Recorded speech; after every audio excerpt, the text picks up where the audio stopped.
السلام علیکم ورحمۃ اللہ وبرکاتہ۔ عزیز طالبات، اللہ تعالیٰ آپ کو دنیا آخرت کی خوشیاں، خیریں اور برکتیں نصیب فرمائے، علم و عمل میں برکتوں سے مالا مال فرمائے۔ آج کا ہمارا سبق ہے سبق نمبر 7، ابو داؤد شریف جلد ثانی، باب فی الرفق بالذبیحۃ، اور اس کا اگلا باب فی المسافر یضحی، اور اگلا باب فی ذبائح اہل الکتاب۔ اس کے بارے میں انشاءاللہ احادیث مبارکہ ہم سیکھنے، سمجھنے، عمل کرنے اور دوسروں تک پہنچانے کی محنت اور کوشش کریں گے۔ دعا ہے اللہ رب العزت آپ سب کے اور ہمارے علم و عمل میں آپ صلی اللہ علیہ وسلم صحابہ والی برکتوں سے مالا مال فرمائے، اور قرآن اور حدیث کا ظاہر اور باطن حقیقت کے ساتھ ہمیں نصیب فرمائے۔ اب باقاعدہ ہم کتاب کھول کر اس کا سبق شروع کرتے ہیں۔ جی، پہلے نیت کر لیں، یا اللہ میں آپ کو راضی اور خوش کرنے کے لیے آپ صلی اللہ علیہ وسلم کی احادیث مبارکہ کو سیکھ رہی ہوں، تاکہ میری اصلاح اور تربیت ہو جائے، اور آپ صلی اللہ علیہ وسلم اور صحابہ والا ایمان، یقین، علم، عمل، اخلاص، اخلاق اور تمام صفات میرے اندر پیدا ہو جائیں۔ انشاءاللہ جو سیکھوں گی اس پر عمل کروں گی، پوری دنیا تک پہنچاؤں گی، تاکہ پوری دنیا میں اللہ کا پورا دین بھی زندہ ہو، اور دین کے مبارک محنت جو نبی علیہ السلام امت کو دے کر گئے وہ بھی زندہ ہو جائے۔ یہ نیت ہم نے ہر روز ہر سبق سے پہلے کرنی ہے۔ اس نیت کے دو فائدے ہیں، ایک تو یہ ہے کہ اللہ تعالیٰ جو پڑھا وہ زبانی یاد نہیں رہے گا، لیکن موقع جب عمل کا آئے گا اللہ عمل کی توفیق بھی دیں گے اور وہ یاد بھی کروا دیں گے، اور انشاءاللہ پوری دنیا میں پہنچانے کا، دین کے زندہ ہونے کا ذریعہ بھی بنائیں گے۔ تو جتنا ممکن ہو باوضو ہو کر آداب کے ساتھ اور درود شریف کا اہتمام کرتے ہوئے ہم نے ان اسباب کو پڑھنا ہے۔ پیارے نبی صلی اللہ علیہ وسلم کا نام مبارک لکھنے میں، پڑھنے میں اور سننے میں آئے تو صلی اللہ علیہ وسلم ضرور کہنا ہے۔ جی، باب فی الرفق بالذبیحۃ، وبه قال حدثنا مسلم بن ابراہیم قال حدثنا شعبۃ عن خالد الحذاء عن ابی قلابة عن ابی الاشعث عن شداد بن اوس رضی اللہ تعالی عنہ قال خصلتان سمعتهما من رسول الله صلی اللہ علیہ وسلم ان اللہ كتب الاحسان على كل شيء فاذا قتلتم فاحسنوا القتلة واذا ذبحتم فاحسنوا الذبح وليحد احدكم شفرته وليرح ذبیحته او کما قال النبی صلی اللہ علیہ وسلم، کہ حضرت شداد بن اوس رضی اللہ تعالی عنہ کہتے ہیں خصلتان، کہ دو خوبیاں، دو خصلتیں، دو عادتیں ایسی ہیں سمعتہما، کہ جن کو میں نے رسول پاک صلی اللہ علیہ وسلم سے سنا۔ آپ صلی اللہ علیہ وسلم نے کیا فرمایا؟ ان اللہ کتب الاحسان، ان میں سے ایک خصلت یہ ہے کہ اللہ تعالیٰ نے ہر چیز کو کتبہ، ان اللہ کتبہ، کہ اللہ تعالیٰ نے کتبہ بنا فرضہ ہے، یہاں کتبہ بمانا فرضہ، کہ اللہ تعالیٰ نے فرض کیا ہے الاحسان، اچھے طریقے کو، علی کل شیء، ہر چیز پر، کہ اللہ تعالیٰ نے ہر چیز کو اچھے طریقے سے، یعنی ہر کام کرنے کو، ہر کام اچھے طریقے سے کرنے کو فرض کیا ہے۔ فَإِذَا، لہٰذا جب، قتلتم، تم قتل کرو، یعنی کیا مطلب؟ قتل کرو، فَأَحْسِنُوا الْقَتْلَةَ، تو اچھے طریقے سے قتل کرو، اچھے طریقے سے قتل کرو۔ وَإِذَا ذَبَحْتُمْ، اور جب تم کسی جانور کو ذبح کرو، یعنی قتل کرو تو اچھے طریقے سے قتل کرو، اور جب تم کسی جانور کو ذبح کرو فَأَحْسِنُوا، تو احسنوا الذبح، اچھے طریقے سے ذبح کرو، اور وَلْيُحِدَّ أَحَدُكُمْ، اور چاہیے کہ تیز کر لے تم میں سے ہر ایک شفرتہ، اپنی چھری کو، جانور ذبح کرنے کے آلہ کو چاہیے کہ تم میں سے ہر ایک اپنی چھری کو تیز کر لے، اور اپنے ذبیحہ کو آرام پہنچائے۔ ذبیحہ جو جانور کو ذبح کیا جاتا ہے اس کو ذبیحہ کہتے ہیں، اس کو آرام پہنچائے۔ تو اس حدیث مبارکہ میں قربانی کے آداب میں سے ایک اہم بات کا ذکر ہے کہ ذبح کرنے کا جو حکم ہے وہ ترسا ترسا کر، تڑپا تڑپا کر ذبح کرنے سے منع فرمایا گیا ہے۔ اللہ تعالیٰ کا ارشاد ہے وَالْأَنْعَامَ خَلَقَهَا لَكُمْ فِيهَا دِفْءٌ وَمَنَافِعُ وَمِنْهَا تَأْكُلُونَ، تمہارے لیے ہیں یہ والانعام چوپائے تمہارے لیے ہیں، لیکن تمہارے نفع کے لیے ہیں۔ اللہ نے چوپائے تمہارے لیے پیدا کیے ہیں، لیکن کس کے لیے؟ لَكُمْ فِيهَا دِفْءٌ وَمَنَافِعُ، تمہارے لیے ان جانوروں کے اندر جو ہے وہ اللہ تعالیٰ نے نفع رکھے ہیں، لہٰذا اب ان کو نشانہ بازی سیکھنے کے لیے، عذاب دینے کے لیے نہیں ہے۔ بالخصوص قربانی کا جانور،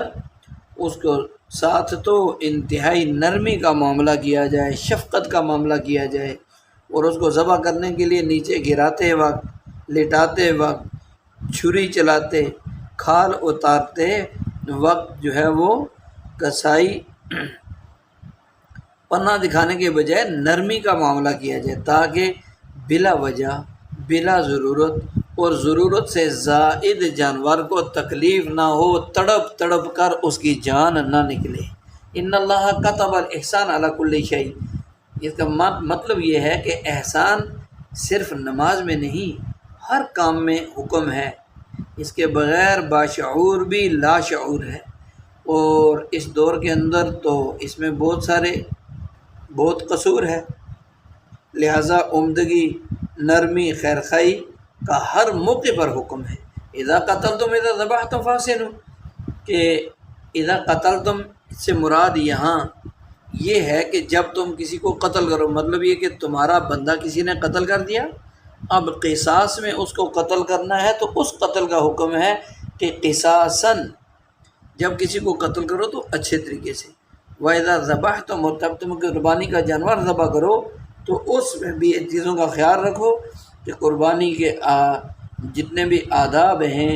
ان کا خیال رکھتے ہوئے نرمی کے ساتھ جانور کو پہلے چھری لا کر یا دوسرے جانوروں کے سامنے ذبح کر کے ڈرانا نہیں چاہیے۔ یہ ہم پہلے سبق میں پڑھ چکے ہیں۔ آگے نبی علیہ السلام نے کیا فرمایا کہ وَلْيُحِدَّ أَحَدُكُمْ شَفْرَتَهُ، کہ چھری کو تیز کرنا، اس کو دھار لگانا، شفرہ بڑی چھری کو کہتے ہیں، تاکہ یک دم چھری سے جانور کا مطلوبہ رگیں جو ہے وہ کاٹ دیں، اس کو زیادہ تکلیف کا سامنا نہ کرنا پڑے۔ وَلِيُرِيحَ ذَبِيحَتَهُ، یعنی ذبح کرنے کے بعد جانور کو اتنی دیر چھوڑ دو کہ وہ ٹھنڈا ہو جائے،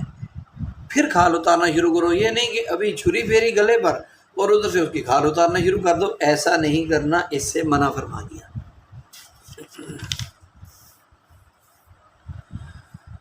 اگلی حدیث ہے وَبِهِ قَالَ حَدَّثَنَا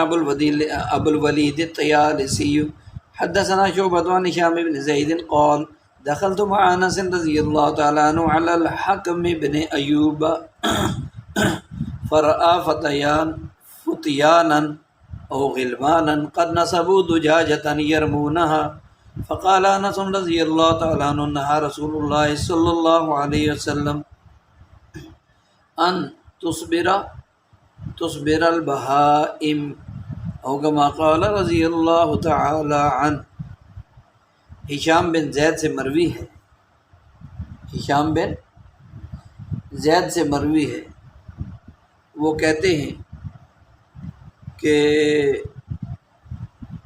میں رسول پاک صلی اللہ علیہ وسلم کے پاس، میں حضرت انس رضی اللہ تعالیٰ عنہ کے ساتھ حکم بن ایوب کے پاس حاضر ہوا، حکم بن ایوب کے پاس میں حاضر ہوا۔ فرآ فتیانن، اب یہاں راوی کو شک ہے کہ فتیانن کہا یا غلمانن کہا، اس میں شک ہے، تو فرماتے ہیں کہ چند نوجوانوں کو بہرحال دیکھا، دونوں کا ترجمہ نوجوان بنے گا کہ قد نصبوا دجاجتن، انہوں نے مرغی کو کھڑا کیا ہوا تھا، یرمونہا، اس کو تیر مار رہے تھے، یعنی مرغی کو کھڑا کر کے تیر مار رہے تھے۔ تو حضرت انس رضی اللہ تعالیٰ عنہ نے فرمایا کہ رسول اللہ صلی اللہ علیہ وسلم نے منع فرمایا ان تصبر البہائم، تصبر مجہول کا صیغہ ہے، ان کی وجہ سے آخر میں زبر پڑھیں گے، ان تصبرا، تصبرو نہیں پڑھ سکتے، تو منع فرمایا رسول پاک صلی اللہ علیہ وسلم نے جانور کو اس طرح باندھنے سے۔ تو اس حدیث مبارکہ میں بچے ہی ہوتے ہیں، بچے عقل کے کچے، پھر بھی بچے ہی ہوتے ہیں بہرحال۔ تو یہاں دجاجہ کو دجاجہ، دجاجہ، دجاجہ تینوں حرکتوں کے ساتھ پڑھ سکتے ہیں۔ جیسے مرغی تینوں اوقات میں کھائی جاتی ہے، ایسے تینوں حرکتیں بھی ہیں۔ تو بہرحال بچوں نے مرغی کو باندھ کر نشانہ بازی شروع کر رکھی تھی، مرغی کو باندھ کر، یہ دجاجہ باندھ کر نشانہ بازی شروع کر رکھی تھی، جو کہ شریعت میں منع ہے۔ اس لیے حضرت انس رضی اللہ تعالیٰ عنہ نے نبی علیہ السلام کا فرمان سنا کر ان کو خبردار کیا کہ دیکھو ایسا کرنا جائز نہیں ہے، نشانہ باندھنے کے لیے، نشانہ بازی کے لیے جانوروں کو باندھو، تو ایسے جانور کو کہتے ہیں مسبورہ، تو یہ مسبورہ کرنا یعنی باندھنا جائز نہیں ہے۔ اور بچوں کو ایسے کاموں سے روک ٹوک کا ثبوت کہ لاشعوری اور دین سے دوری اور اچھی تربیت نہ ہونے کی وجہ سے بعض موقع پر صراحتاً حرام یا ممنوع کاموں میں بچے لگے ہوتے ہیں، تو پھر جب بڑے لوگ دیکھتے ہیں تو ان کو روک ٹوک کے بجائے لوگ کہہ دیتے ہیں کوئی بات نہیں، بچے ہیں، خوشی کا موقع ہے، کوئی بات نہیں، آج رہنے دیں۔ تو ایسا نہیں ہے، یہ بچوں کو اس کام سے روکنا چاہیے۔ جو کام ان کے بچپن میں جو ہے وہ ان کو نہیں روکا گیا، تو کل بڑے ہو کر ان کاموں میں مزید حد سے تجاوز کرنے کا ڈر اور اندیشہ ہے، لہٰذا ایسے کاموں سے بچوں کو روکنا چاہیے، ایسے کاموں سے بچوں کو روکنا چاہیے، چشم پوشی نہیں کرنا چاہیے، تاکہ یہ بچوں کی اگر ٹھیک تربیت ہوگی تو یہی بچے کل کے بڑے ہیں، یہ کل احکامات پر چلنا ان کے لیے آسان ہوگا، اور دوسرے چھوٹے بچوں کی تربیت کرنا بھی ان کے لیے ممکن اور آسان ہوگا۔ لہٰذا یہاں چشم پوشی کی کوئی گنجائش نہیں ہے، بہتر یہ ہے کہ جو ہے وہ صراحتاً ممانعات کے باوجود روک ٹوک نہ کرنا، یہ بہت مضر ہے۔ جب شریعت میں ایک چیز منع ہے تو اس سے ضرور روکنا چاہیے، ورنہ بڑے ہو کر پھر یہ بچے جو ہے یہ نہیں سمجھیں گے، نہیں مانیں گے۔ اب دیکھیں حضرت انس رضی اللہ تعالیٰ عنہ نے کس پیارے انداز میں منع کیا کہ پیارے نبی صلی اللہ علیہ وسلم کا ایک جو ہے وہ فرمان سنا کر، حدیث پاک سنا کر بچوں کو آگاہ اور خبردار کر دیا۔ اگلا باب ہمارا ہے باب فی المسافر یضحی، یہ باب ہے مسافر کے بارے میں کہ مسافر آدمی کے قربانی کرنے کا بیان اس میں آ رہا ہے۔ وبی قال حدثنا عبداللہ بن محمد النفیلی قال حدثنا حماد بن خالد الخیاط حدثنا معاویۃ بن صالح عن ابی الزہریۃ عن جبیر بن نفیر عن ثوبان رضی اللہ تعالی عنہ عن ثوبان رضی اللہ عنہ قال ضحى رسول اللہ صلی اللہ علیہ وسلم ثم قال یا ثوبان اصلح لنا لحم هذه الشاة قال فما زلت اطعمه منها حتى قدمنا المدینہ او کما قال رضی اللہ تعالی عنہ۔ حضرت ثوبان رضی اللہ تعالیٰ عنہ سے روایت ہے، وہ فرماتے ہیں کہ رسول اللہ صلی اللہ علیہ وسلم نے ضحیٰ قربانی کی، ثم قال پھر فرمایا اے ثوبان اصلح لنا لحم هذه الشاة کہ اس بکری کا گوشت ہمارے لیے کیا کر لو، اس بکری کا گوشت ہمارے لیے درست کر دو، درست کر دو۔ تو قالا حضرت ثوبان فرماتے ہیں فما زلت کہ کہ میں کیا کرتا تھا، فما زلت، میں ہمیشہ اطعمہ منہا، آپ اطعمہ کے بعد ہو ضمیر کا مرجع آپ علیہ السلام ہے، یعنی اطعمہ رسول اللہ صلی اللہ علیہ وسلم، کہ میں ہمیشہ وہ گوشت نبی علیہ السلام کو منہا یعنی من هذه البقر اضحیہ هذه الشات، ضمیر کا مرجع شات ہے، تو میں اس بکری میں سے ہمیشہ نبی صلی اللہ علیہ وسلم کو کھلاتا رہا، حتیٰ قدمنا المدینہ، یہاں تک کہ ہم مدینہ شریف پہنچ گئے۔ تو یہ باب ہے مسافر کے لیے قربانی کرنے کے حکم کے بارے میں۔ شروع میں ہم پڑھ چکے ہیں کہ امام ابو حنیفہ رحمۃ اللہ علیہ کے نزدیک موسر اور مقیم یعنی مالدار، صاحب نصاب اور مقیم آدمی پر قربانی کرنا واجب ہے، یعنی قربانی کے واجب ہونے کے لیے مقیم ہونا شرط ہے۔ ایک مسافر ہوتا ہے جو سفر میں ہو، ایک مقیم ہوتا ہے جو اپنے مقام پر رہتا ہو، اور پھر مسافر پر جو ہے قربانی واجب نہیں ہے۔ امام شافعی اور امام مالک رحمۃ اللہ علیہ کے نزدیک قربانی مقیم مسافر سب کے حق میں سنت ہے، ایک تو واجب کے بجائے وہ سنت فرماتے ہیں، اور دوسرا وہ فرماتے ہیں مقیم مسافر دونوں کے لیے برابر ایک ہی حکم ہے قربانی کا۔ جبکہ امام مالک رحمۃ اللہ علیہ نے یہ استثناء کیا ہے کہ جو حاجی، باقی مذہب تو دونوں کا امام شافعی امام مالک کا ایک ہے، لیکن یہ استثناء امام مالک کا ہے، مستثنا کیا ہے کہ جو حاجی وادی منا میں ہو اس کے لیے ہدی حج کا حکم ہے، قربانی کا حکم نہیں۔ دیکھیں حج کے موقع پر جو جانور قربانی کیا جاتا ہے اس کو کہتے ہیں ہدی، اور پوری دنیا میں جو قربانی کی جاتی ہے 10 ذی الحجہ 11 12 کو، اس کو کہتے ہیں الاضاحی یا اضحیہ، ٹھیک ہے، قربانی۔ تو یہ جو ہدی ہے، ہدی حج کا حکم ہے، حاجی مینا میں ہو اس کے لیے قربانی کا حکم نہیں ہے۔ پھر اس میں وضاحت بھی کی ہے کہ وہ حاجی مراد ہے جو مسافر ہو، مکی مقیم حاجی پر تو قربانی ہی ہوگی۔ آگے نبی علیہ السلام نے جو فرمایا کہ یا صوبان اصلح لنا لحم هذه الشاة، بکری کا گوشت تمہارے لیے درست کرو، اس میں اس وقت گوشت دیر تک رکھنے کے لیے طریقہ کار یہ تھا کہ جیسے آج کل کے زمانے میں فریج اور فریزر کی سہولیات ہیں وہ تو نہیں تھی، تو گوشت کو ہلکا ابال کر پھر خشک کر لیا جاتا تھا، سکھا لیا جاتا تھا۔ اور اس لیے جو ہے نبی علیہ السلام نے فرمایا تھا گوشت کو تیار کر لو، یعنی اس کو ابال کر سکھا کر خشک کر کے رکھ لو، ٹھیک ہے۔ تو اب دور حاضر میں چونکہ جدید ایجادات نے گوشت کو سنبھال کر رکھنے کے طریقے آ گئے ہیں، ملک روس اور اس کی ریاستوں میں،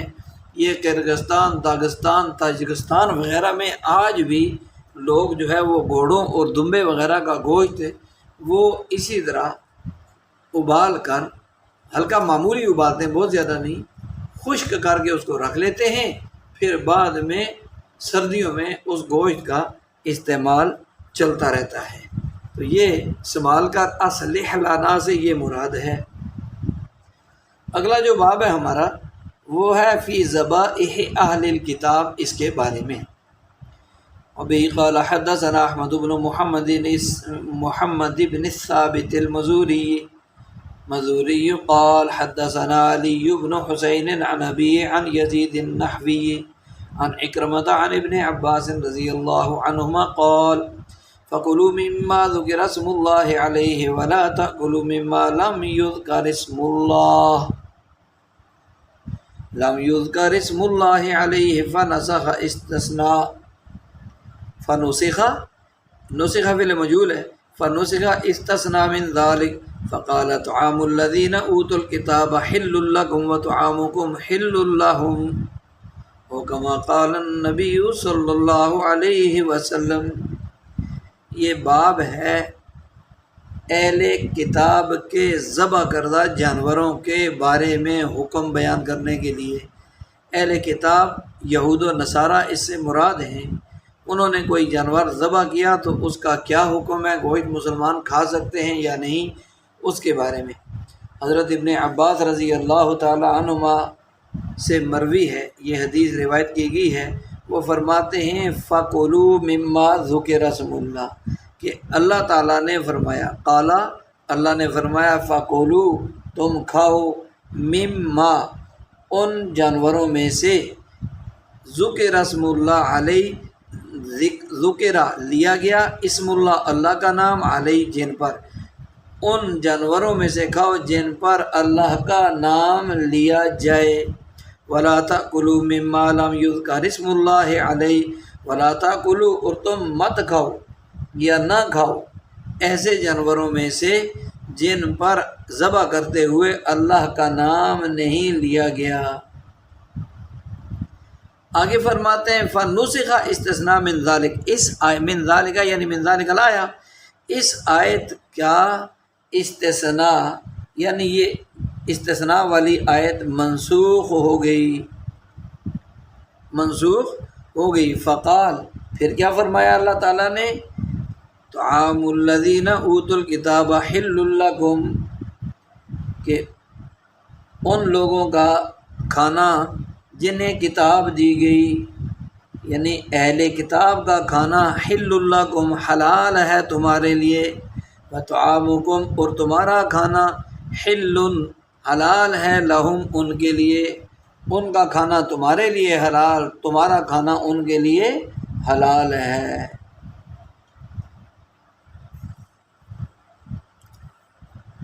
اگلی حدیث بھی پڑھ لیتے ہیں۔ وَبِهِ قَالَ حَدَّثَنَا مُحَمَّدُ بْنُ كَثِيرٍ قَالَ أَخْبَرَنَا إِسْرَائِيلُ حَدَّثَنَا سِمَاكٌ عَنْ عِكْرِمَةَ عَنِ ابْنِ عَبَّاسٍ رَضِيَ اللَّهُ عَنْهُمَا فِي قَوْلِهِ وَإِنَّ الشَّيَاطِينَ لَيُوحُونَ إِلَىٰ أَوْلِيَائِهِمْ يَقُولُونَ مَا ذَبَحَ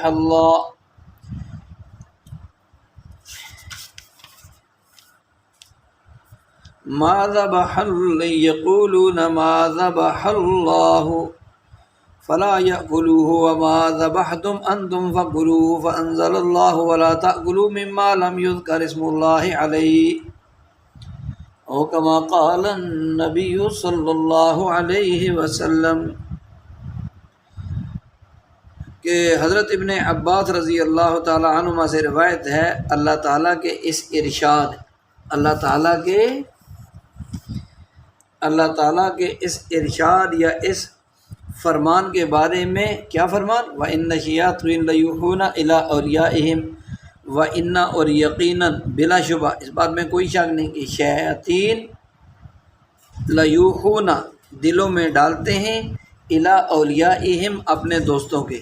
اور بلا شبہ شیاطین اپنے دوستوں کے دلوں میں ڈالتے ہیں، یقولون ما ذبح اللہ، اس کا شان نزول یہ ہے کہ وہ کہتے ہیں کہ ما ذبح اللہ فلا یاکلوا، کہ لوگ کہتے ہیں کہ جسے اللہ نے ذبح کیا اسے نہ کھاؤ، وما ذبحتم انتم، اور جسے تم نے ذبح کیا ہے، فکلوہ تو اسے کھا لو، فانزل اللہ، تو اللہ تعالیٰ نے ان شیاطین کے اس قول ما ذبح اللہ فلا یاکلوا وما ذبحتم انتم فکلوا کے جواب میں اللہ نے فرمایا فانزل اللہ، تو اللہ تعالیٰ نے یہ آیت اتاری، وَلَا تَأْكُلُوا مِمَّا لَمْ يُذْكَرِ اسْمُ اللَّهِ، کہ ان جانوروں کو جن پر اللہ کا نام نہیں لیا گیا تم مت کھاؤ، نہ کھاؤ۔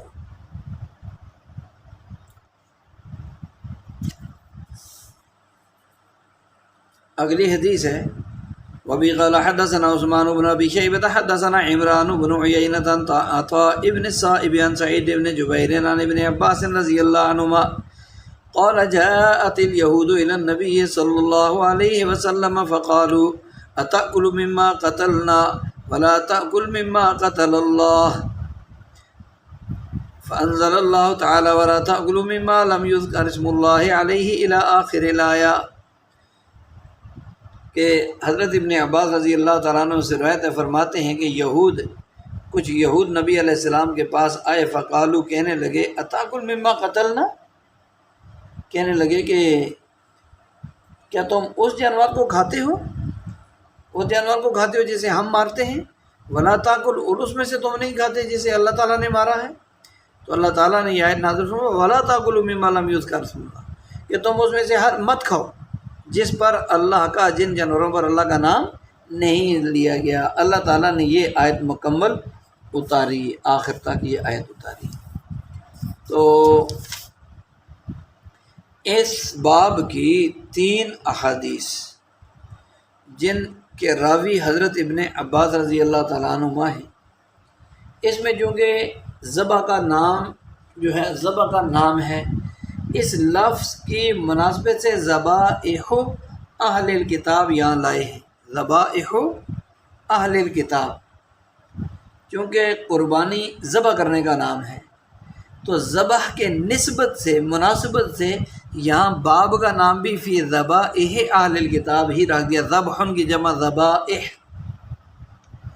سورۃ المائدہ کی آیت نمبر 5 میں الیوم احل لکم الطیبات وطعام الذین اوتوا الکتاب حل لکم، کہ اہل کتاب کے ذبیحہ کی حلت کا ذکر ہے کہ اہل کتاب کا ذبح کیا ہوا تمہارے لیے حلال ہے،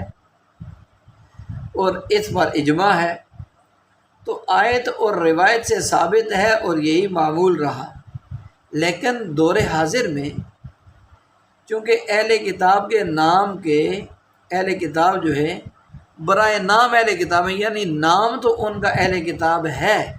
لیکن حقیقت میں وہ اہل کتاب ہیں نہیں، اس لیے یہ حکم بھی نہیں ہے۔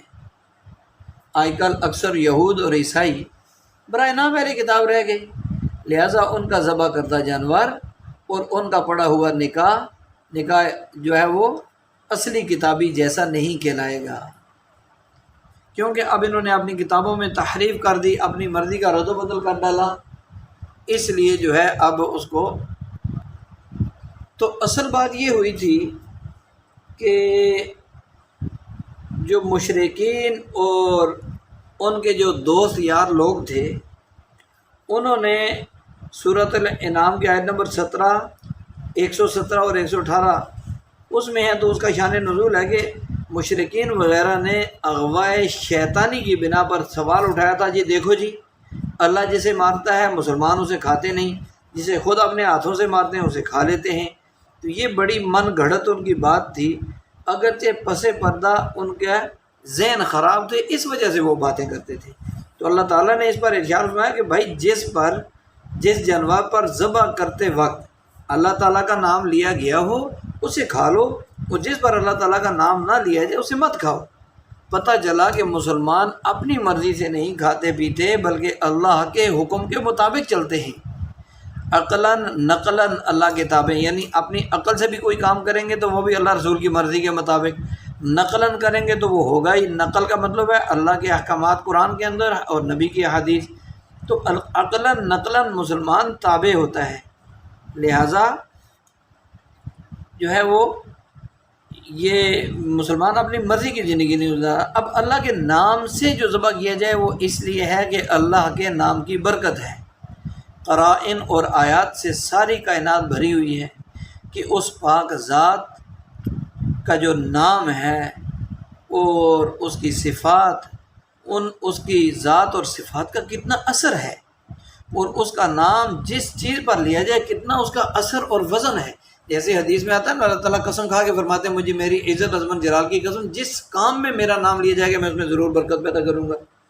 تو برکت ہے کہ اس کی کیا برکت کہ پتھر بول پڑتے ہیں، قبر سے مردہ اٹھ کھڑا ہو جاتا ہے، نوح علیہ السلام کی کشتی برکت سے رواں دواں، یہ اللہ کے نام کی ہر جگہ برکتیں ہیں۔ تو لہٰذا جو ہے مرنے یا ذبح کرنے کی بات نہیں ہے، حلت اور حرمت کا جو حکم ہے وہ صرف جو ہے وہ مرنے یا ذبح کرنے پر نہیں بلکہ اللہ کا نام لینے پر ہے کہ ذبیحہ، جس جانور کو ذبح کیا گیا اس کو ذبیحہ کہتے ہیں، تو ذبیحہ پر اللہ کا نام لیا گیا حلال، نہیں لیا گیا تو وہ مردار۔ وَإِنَّ الشَّيَاطِينَ لَيُوحُونَ إِلَىٰ أَوْلِيَائِهِمْ، اس میں اس کے ضمن میں مختلف ادوار سامنے آتے رہتے ہیں، اہل حق شیاطین اور ان کے دوستوں کا آمنا سامنا کرتے رہتے ہیں۔ مثلا ایک جملہ کہا جاتا ہے، ڈاکٹر سے پوچھتے ہیں لوگ جی یہ کون سی گولی ہے، وہ کہتے ہیں جی یہ فلاں بیماری کی، یہ بخار کی، یہ قبض کھولنے کی، یہ وہ۔ تو اب دلیل کہ جی جب انگریز کی گولی قبض کشا ہو سکتی ہے تو فلاں مشکل کشا کیوں نہیں ہو سکتا۔ یہ جھوٹی دلیلیں آپس میں بناتے رہتے ہیں لوگ۔ بہرحال بات یہ ہے کہ یہ شیاطین ان کے دلوں میں من گھڑت باتیں ڈالتے ہیں، لہٰذا کیا ہے کہ نماز جو ہے ہر کام کو اپنے اللہ کے حکم اور نبی صلی اللہ علیہ وسلم کے طریقوں کے مطابق کرنا آ جائے، یہ ہے اصل زندگی۔ اور باقی یہ قربانی کے بارے میں ہم نے پڑھا کہ وہ جس کے اوپر ذبح کرتے ہوئے اللہ کا نام لیا جائے وہ کھایا جائے گا، بسم اللہ اللہ اکبر یا بسم اللہ واللہ اکبر۔ اور باقی آج کل کے اہل کتاب کا ذبیحہ، اس سے بھی اب علماء نے احتیاط بتا دی ہے کہ اس سے بچنا ہی بہتر ہے، بچنا ہی بہتر ہے، لہٰذا اس سے احتیاط کرنے کی کوشش کریں گے۔ دعا ہے کہ اللہ تعالیٰ ان حدیث